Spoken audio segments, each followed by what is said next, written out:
सत्य कथा,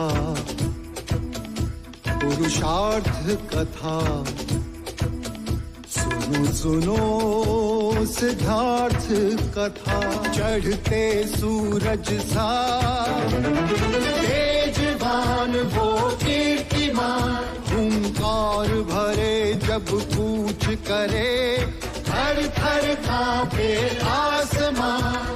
वो राजपुत्र वो शूरवीर, पर्वत को भेद दे उसके तीर, शांति का स्रोत करुणा की धार, निर्झर झरे मन से अपार। वो राजपुत्र वो शूरवीर, पर्वत को भेद दे उसके तीर, है शाक्य वंश का वो तारा, जगमग है जिससे जग सारा। सत्य कथा, पुरुषार्थ कथा, सुनो सुनो सिद्धार्थ कथा।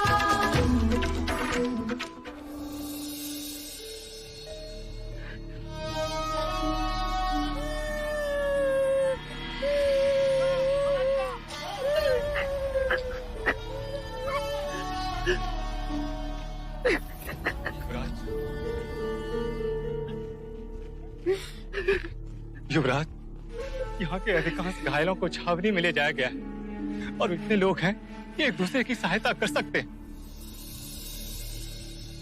अब आप अपनों के समाचार लें। वो कैसे? अपनों के?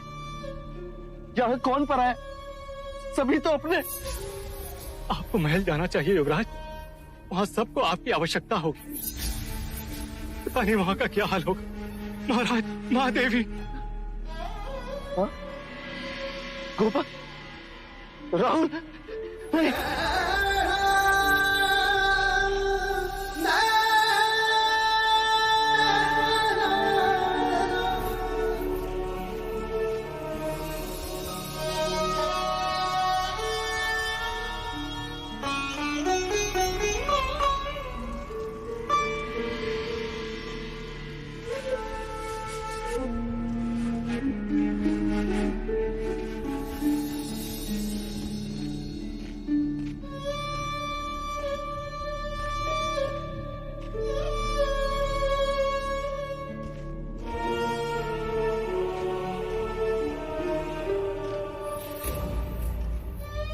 युवराज,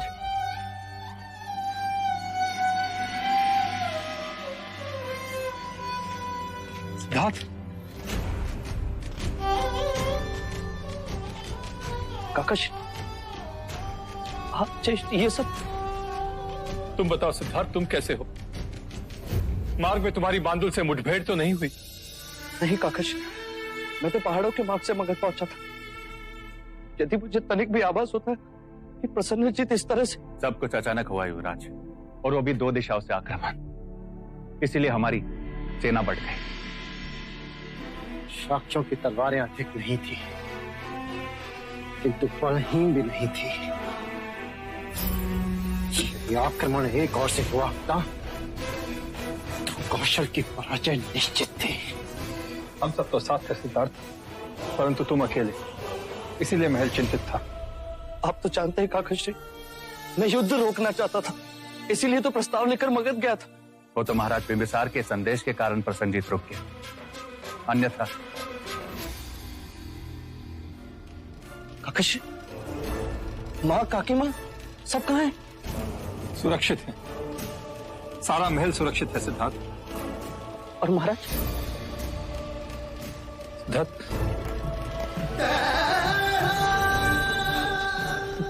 वो महाराज। कहिए काकश, क्या हुआ महाराज को? बताइए काकश। घायल पर सुरक्षित सिद्धार्थ।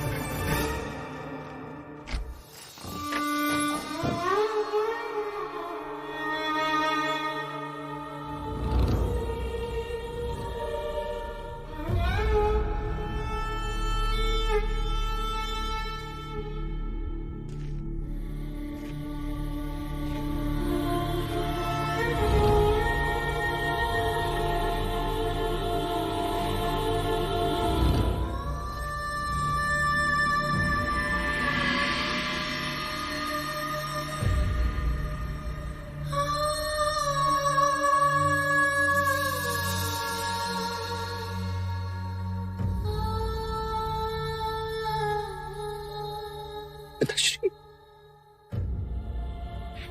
युवराज, युवराज,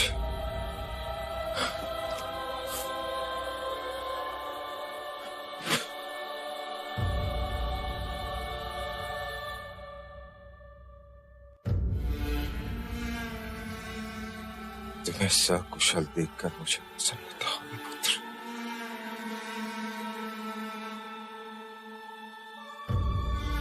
कपिल वस्तु का सम्राट सुरक्षित है। अब कपिल वस्तु फिर से अपने पैरों पर खड़ा हो जाएगा। अच्छा हुआ पुत्र की तुम यहां नहीं थे। पर तो मुझे खेद है कि मैं यहां क्यों नहीं था,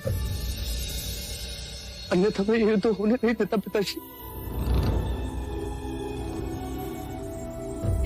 नहीं पुत्र, खेद तुम्हें नहीं, खेद मुझे है।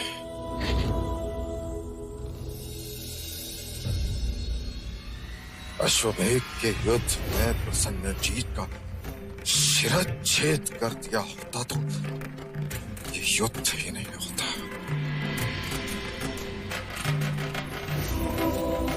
राजनीति में एक गलत निर्णय। वो निर्णय गलत नहीं था पिताजी। उस युद्ध में हमारी विजय उस निर्णय पे आधारित ही थी। नहीं युवराज,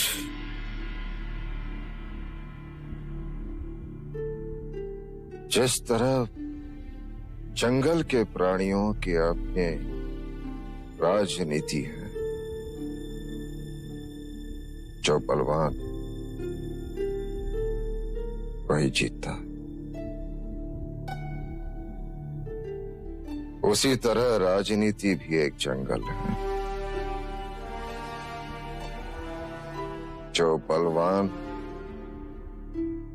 वही जीतता है।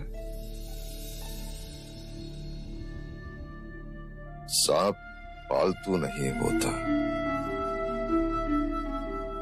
फिर भी पालो और काटे तो दोष सांप का नहीं,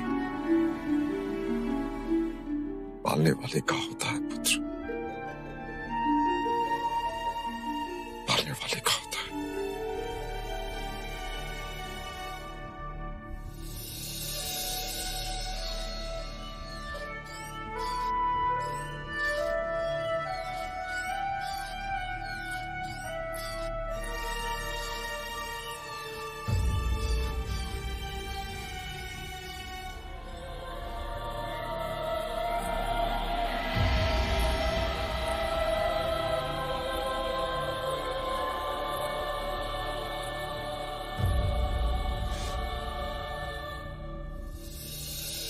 एक युद्ध और चारों ओर दुख का साम्राज्य छा गया।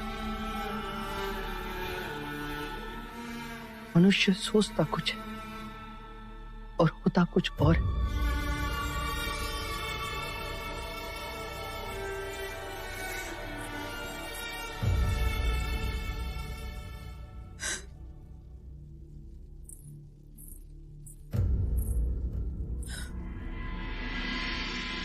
सत्य कहा आर्य आपने, अभी कल की ही बात है। कभी सोचा ना था कि इतनी जल्दी ये बात हो जाएगी।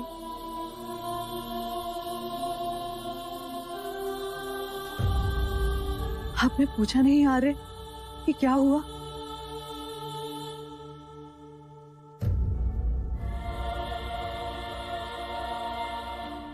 ठीक है,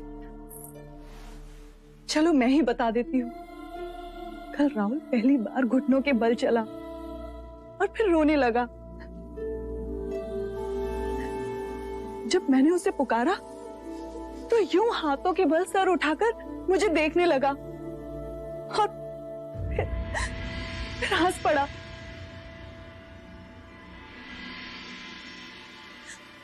आपके पुत्र के हाथों में बड़ी ताकत है, बिल्कुल आप ही की तरह। हाँ, बड़ी ताकत है। और आयु के साथ वो और बढ़ेगी। हाथ और शक्तिवान होंगे, तलवार थामेंगे, और फिर मनुष्य होकर भी वो मनुष्य का सर काटेंगे या कटवाएंगे। ये क्या कह रहे हैं यार? अपने राज्य की रक्षा करना धर्म नहीं? मैं इस धर्म में नहीं मानता। सच कहूं तो मैं ईश्वर को भी नहीं मानता। ये क्या अनर्थ बोल रहे हैं यार? हाँ गोपा, होता ईश्वर तो ये भयानक विनाश नहीं होने देता। क्यों मनुष्य को जन्म देकर दुख के मार्ग दौड़ाता? क्यों मनुष्य की आंखों में चतुरता का विष बढ़ता और अहम का तांडव रचता? क्यों वो विकारों के पीछे मन को भटकाता? क्यों ये युद्ध होता और प्राणों की आहुति दी जाती? क्यों सरहदों के विस्तार को क्षत्रिय प्रगति का नाम देते? क्यों वेद और पुराण शूद्रों के लिए निषेध होता? तुम कदाचित ही मानो गोपा, पर एक उपवन में जितने पुष्प उगते हैं उससे अधिक शवों को देखकर आया हूं मैं। नहीं चाहिए मुझे राजपाट, नहीं बनना मुझे राजा। मुझे केवल दुख से मुक्ति का मार्ग चाहिए। मुझे शांति चाहिए, मुझे शांति चाहिए, शांति चाहिए।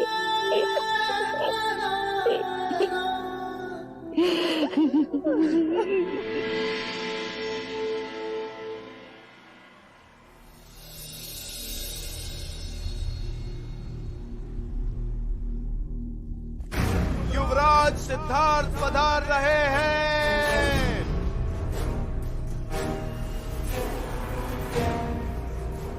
युवराज सिद्धार्थ की जय। युवराज सिद्धार्थ की जय। युवराज सिद्धार्थ की जय। युवराज सिद्धार्थ की जय।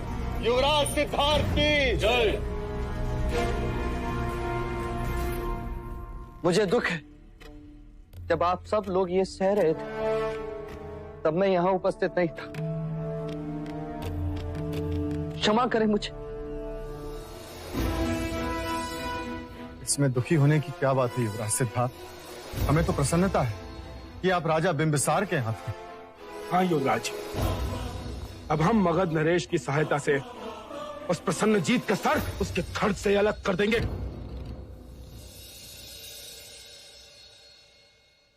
राजा तपोधन, तलवार के साथ हाथ भी कट गए, फिर भी युद्ध की बात। तो क्या हुआ युवराज, हम क्षत्रिय हैं, हम पूरा युद्ध करेंगे और इस बार युद्ध में हमारी पराजय नहीं विजय होगी। उस प्रसन्न जीत ने मित्र बनकर शत्रुता का काम किया है और शाक्य कभी धोखे को क्षमा नहीं करता। प्रसन्न जीत का तो शिष्य होकर रहेगा। शाक्य गणतंत्र की, शाक्य गणतंत्र की, शाक्य गणतंत्र की। अर्थात फिर संहार, फिर रक्तपात, फिर प्रजा में हाहाकार, फिर नगर उद्ध्वस्त, फिर अहम का तांडव और मनुष्यता का परिहार। अपनी प्रजा, अपने माता पिता को घायल देखकर आपका रक्त नहीं खौलता, पीड़ा नहीं होती, शत्रु को समाप्त करने का क्रोध नहीं जागता। अवश्य आता है क्रोध, पर शत्रु पर नहीं, उसके भीतर जगी शत्रुता को समाप्त करने का जी चाहता है। हमें युद्ध से कुछ प्राप्त नहीं होता, ये जानते हुए भी, और पराजित होकर शाक्य जी नहीं पाते। उस बीते कल की सोच को बदलो, आने वाले कल के बारे में सोचो। सर्जन को सदियों लग जाते हैं और विसर्जन को एक पल। अपने विचार अपने तक ही सीमित रखिए युवराज, हमें अपना खोया हुआ स्वाभिमान वापस चाहिए। इस कपिल वस्तु को अपनी खोई हुई प्रतिष्ठा और स्वाभिमान वापस चाहिए युवराज, वापस चाहिए, वापस चाहिए। क्या होता है स्वाभिमान? क्या स्वाभिमान से होती है प्रतिष्ठा? ऊंच नीच, जात पात, वर्ण धर्म, सत्ता अधिकार सब मानव निर्मित है। कहो, ये धरती, ये आसमान, ये पेड़ पौधे सब किसके हैं? हमारे पूर्वजों के। और यदि उनसे प्रश्न करें तो वो क्या कहेंगे? उनके पूर्वजों के। और अंत में हमें यही उत्तर मिलेगा किसी के नहीं। जो वस्तु तुम्हारी थी ही नहीं, उस पर अधिकार की भावना क्यों? ये युद्ध क्यों? युद्ध से कुछ नहीं मिलता, और शांति से? शांति की बात करोगे युवराज तो युद्ध होगा इसी सभा में। नहीं होगी। आप सब मगध की सेना की सहायता से युद्ध करोगे, तो मैं उस सेना को अभी मगध वापस लौटने का आदेश दे देता हूं। युवराज, आपका ये कथन शाक्य गणतंत्र के विरोध में है। हम ऐसा नहीं होने देंगे। नहीं होने देंगे। नहीं होने देंगे। नहीं हो सकता। सेनापति, मतदान इसी समय होना चाहिए। हाँ, इसी समय होना चाहिए। ठीक है, शांत हो जाइए, शांत हो जाइए आप सब। जो राजा युवराज के शांति प्रस्ताव के पक्ष में है, वो इनके साथ रहे।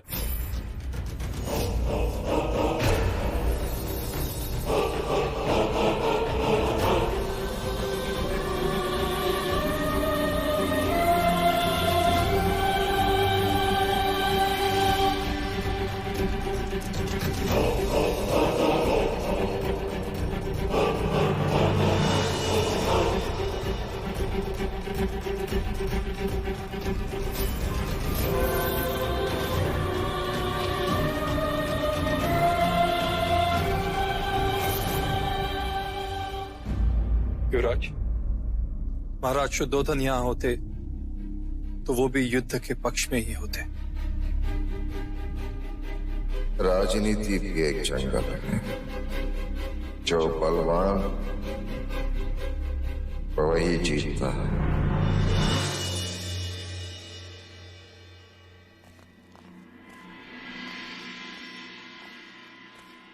युवराज, सारा शाक्य संघ युद्ध के पक्ष में है।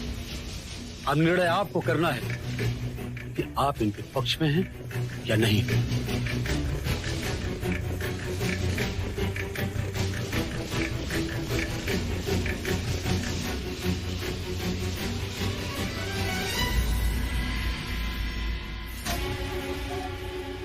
युद्ध के पक्ष में मैं कल भी नहीं था और आज भी नहीं।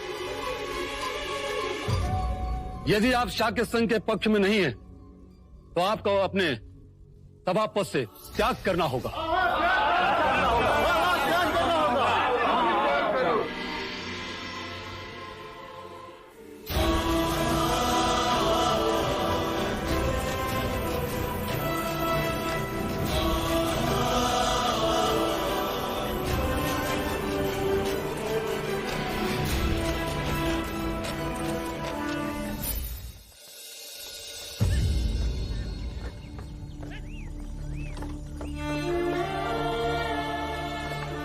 रोको, रोको।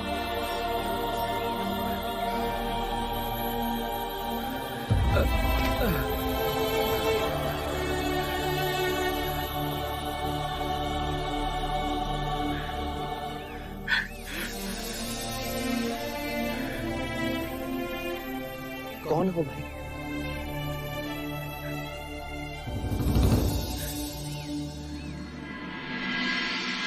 गौरी को असत्य बोलने के लिए 10 कोड़े मारने का दंड सुनाया जाता है। नहीं महाराज, मुझे क्षमा कर दो, मुझे क्षमा कर दो। अगर आपके बाद असत्य बोलो तो मेरे अनाज और खेत सब आपके। महाराज, गौरी को क्षमा कर दीजिए। अब से वो कभी असत्य नहीं बोलेगा। महाराज, मैं नगर छोड़ दूंगा और जाने से पहले एक बार युवराज सिद्धार्थ से मिलना चाहता हूँ। आपने मुझे सत्य के मार्ग पर चलना सिखाया। आपका विश्वास बना रहे, इसलिए मैंने किसी भी तरह का लालच न करके कोई भी छल कपट नहीं किया। वैश्य गौरी? हाँ।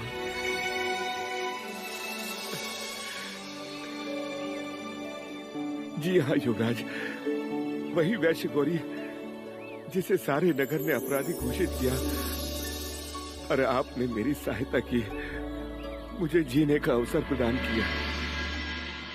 तुम तो नगर छोड़कर चले गए थे। जी युवराज, वो झूठे अपराध का दंड था। झूठी मोहर लगाकर किसी ने मेरी बलि देनी चाहिए थी, और अब गिरे दूध पर क्या रोना। तो अब तक तुम कहाँ थे? वैशाली चला गया था युवराज, शरीर वहां और हृदय यहाँ। युद्ध पश्चात कपिल वस्तु के बारे में सुना तो दुख बांटने चला आया। युवराज, परिश्रम से मैंने दान अर्जित किया है, कृपया इसे स्वीकार करें युवराज, कृपया इसे स्वीकार करें। यहाँ से हम कहाँ जा रहे थे? कभी न्याय प्रणाली ने मुझे नई नगरी में अन्न न देने का अपराधी ठहराया था। आज उसी नई नगरी में अन्न बांटने जा रहा था युवराज। नई नगरी? हाँ। आपका दारुण कह रहा था, राज्य के सैनिक इसके भाई को कहीं ले गए हैं, किसी नई नगरी में। क्या तुम मुझे अपने साथ नई नगरी ले चलोगे? मैंने आज तक उसे नहीं देखा। युवराज, हमें महल जाना चाहिए। महाराज हमारी प्रतीक्षा कर रहे हैं। हाँ चलो, वहां से हम सीधा महल ही गए। पहले हम नगर के उस हिस्से को तो देख लें जो आज तक हमने नहीं देखा। चलो गौरी। युवराज, तुम भी चलो। चलना चलो चलो।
ये सब हम क्या देख रहे चंदा?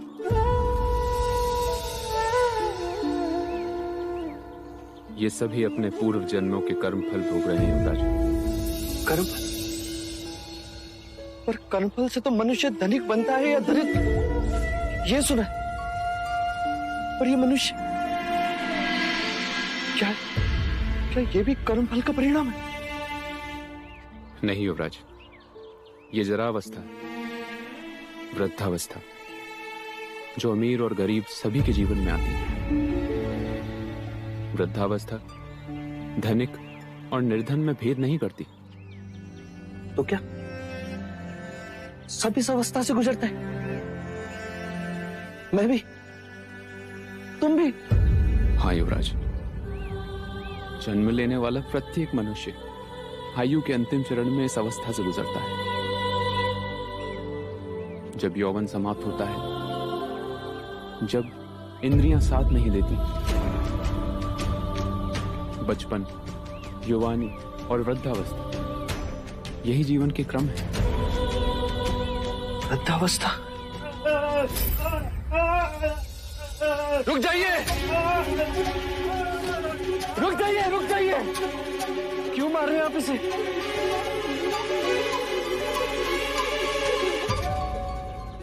नहीं युवराज, ये क्या कर रहे हैं आप? राज, ये रोगी है। लोग इसे छूते नहीं। और रोग तो मुझे भी हुआ था, और सबने मुझे छुआ भी था। पर वह साधारण रोग था युवराज, ये कुष्ठ रोग है।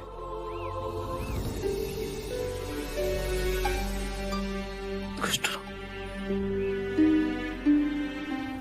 तो क्या ये भी सबको होता है? नहीं युवराज, पर इन जैसे कई रोग हैं जिनसे मनुष्य घिर जाता है।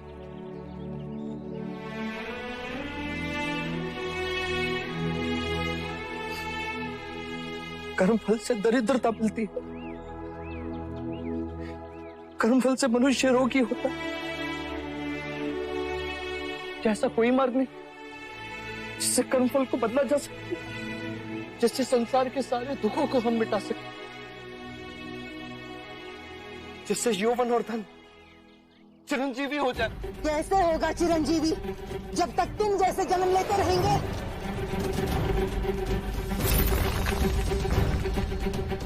ले चल, चल कर दिखा इस पर। ये क्या कर रही हो तुम? जानती नहीं किससे बात कर रही हो? ये हमारे युवराज है। जानती हूँ, इसीलिए फेंके हैं। जीवन भर इसके फेंके हुए अंगारों पर चले हैं हम, अब ये चलेगा। अपने जीवा पर काबू रखो, तुम युवराज से बात कर रही हो। क्या अपराध है मेरा? क्या किया है मैंने? अरे तेरा तो जन्म ही तेरा अपराध है। तेरे लिए आगाही हुई थी, तू सम्राट बनेगा या सन्यासी। इसीलिए तेरे राजा पिता ने सारे नगर के दरिद्र, रोगी, दुखी, वृद्ध लोगों को देश के बाहर किया, उनको धोखा दिया और ये अंधेर नगरी बसाई तेरे कारण। ये तेरा अपराध है, अपराध है।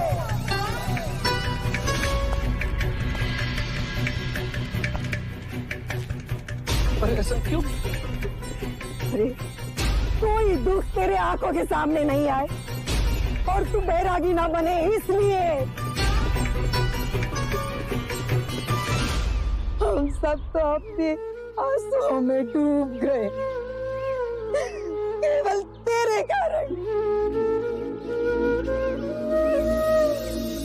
तू जानता भी है इस नगरी के लोगों ने किसका मंदिर बनाया है?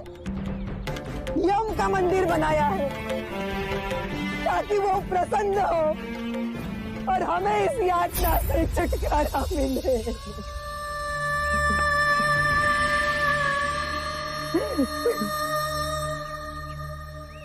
मनुष्यता का कितना बड़ा उपहास। चलना, क्या मेरा जन्म सच में इतना कलंकित? युवराज, ये तो नहीं, ये नहीं हो सकता, नहीं हो सकता ये। अगर विश्वास न हो तो जाकर पूछो अपने राजा पिता से। उसका अभिमान और बलि चढ़ गए हम।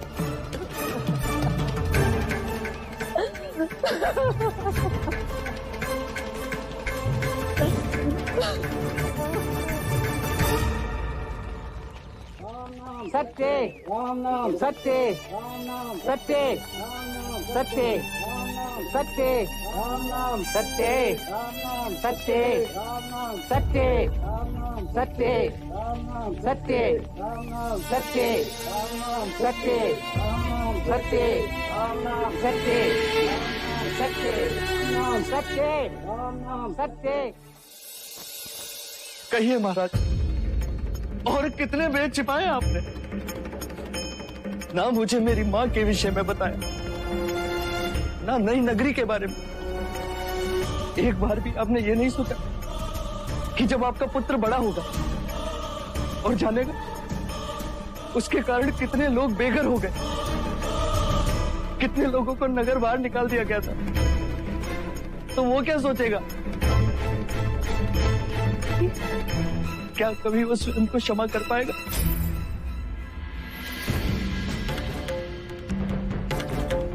क्या उसने अपने जन्म पर खेद नहीं होगा? भविष्य को उन्नत बनाने के लिए वर्तमान का बलिदान देना ही पड़ता।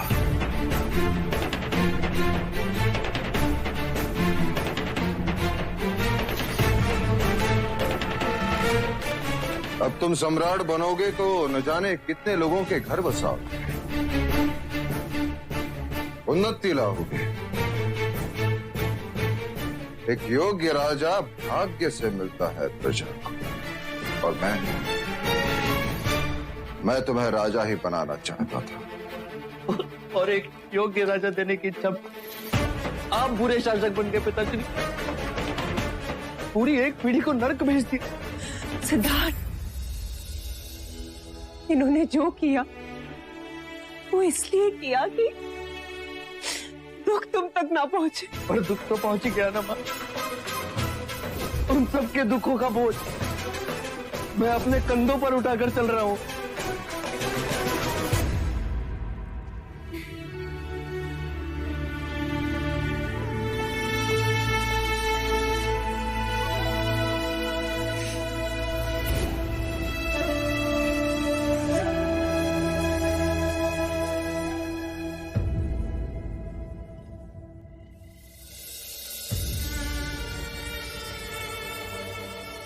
अरे तेरा तो जन्म ही तेरा अपराध है। तेरे लिए आगाही हुई थी, तू सम्राट बनेगा या सन्यासी। इसीलिए तेरे राजा पिता ने सारे नगर के दरिद्र, रोगी, दुखी, वृद्ध लोगों को देश के बाहर किया, उनको धोखा दिया और ये अंधेर नगरी बसाई तेरे कारण।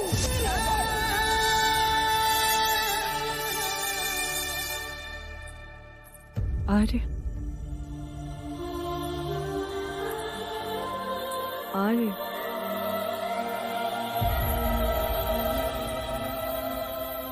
आर्य,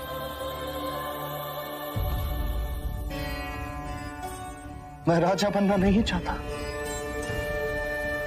गोपा। मैं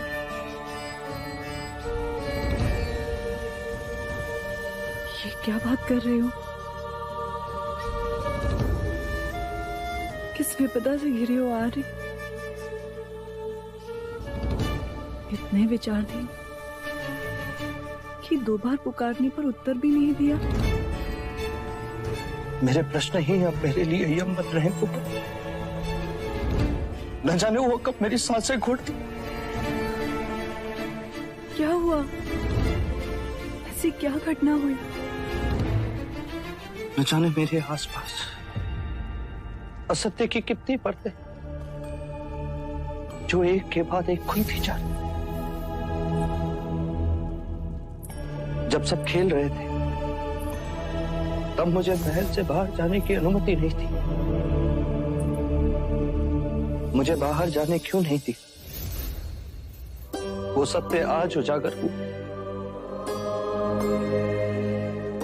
जब मैंने जन्म लिया। मेरी मां केवल 7 दिनों में यमाधीन हो गई। मेरे जन्म के साथ असित मुनि ने मेरे सन्यासी बनने की भविष्यवाणी की, और मैं सन्यासी ना बनूं इसीलिए नई नगरी बनी। और आज मैंने वो भी देख ली, दुख की चरम सीमा भी देख ली। निर्धन, रोगी, वृद्ध, मृतक, निर्धन और धनी का कर्म चक्र, जन्म और मरण का निरंतर चक्र।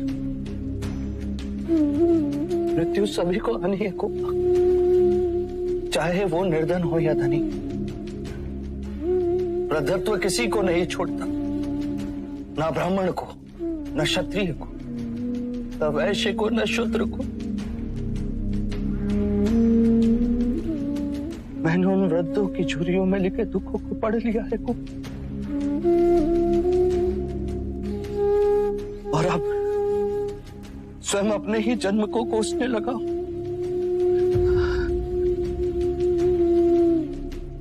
यदि जीवन ऐसा है तो ऐसे जीवन की मुझे कोई आवश्यकता नहीं।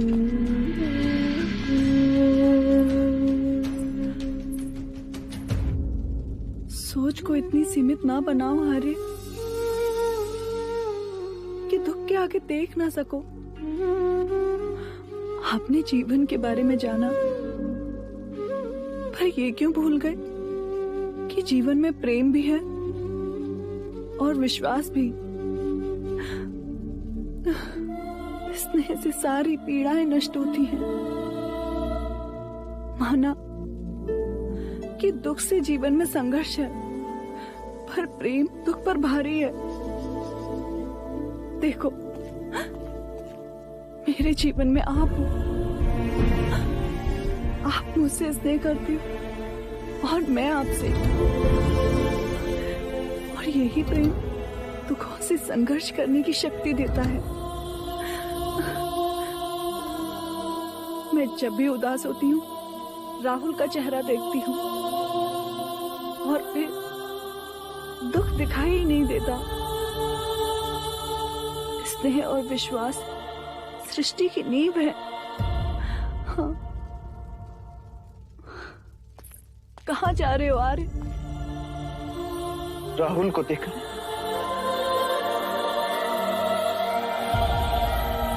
हाथ फैलाओ तो तुम्हें छू सकती हूँ, फिर भी क्यों लगता है कि तुम दूर हो।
ये क्या हुआ? गोपा ये तड़प रहा, कदाचित प्यासा है। कब से मैं इसे पानी पिलाने की कोशिश कर, चिल्लाता है पर पानी नहीं पीता। ये पानी नहीं पिएगा आज। क्यों नहीं पिएगा? कहते हैं पक्षियों में भी मनुष्य के समान प्रेम भावना होती है। एक के बिना दूसरा जीवित नहीं रह सकता। उन्होंने वहां प्राण त्याग दिए, ये मादा भी अपने प्राण दे देगी। विरह ये सह नहीं पाते और एक के बिना दूसरा जीवित नहीं रहता। इनके बीच प्रेम का ही अटूट बंधन है। अर्थात प्रेम की चरम सीमा भी दुख है, कदाचित परिभाषा भी दुख। प्रेम अर्थात अप्रत्यक्ष दुख, केवल दुख।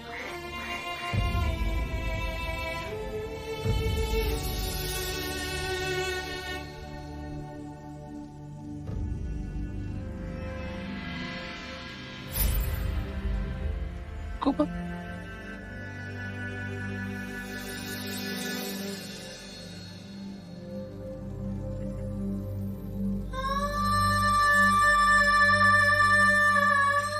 बोलो गोपा, एक दूसरे से इतना प्रेम कि सृष्टि ईर्ष्या कर, और हम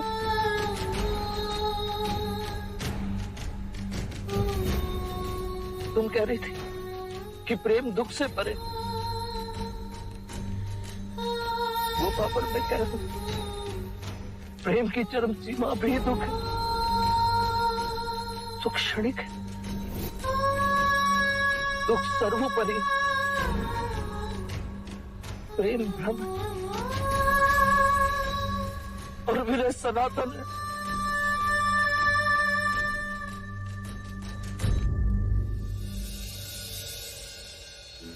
सत्य कथा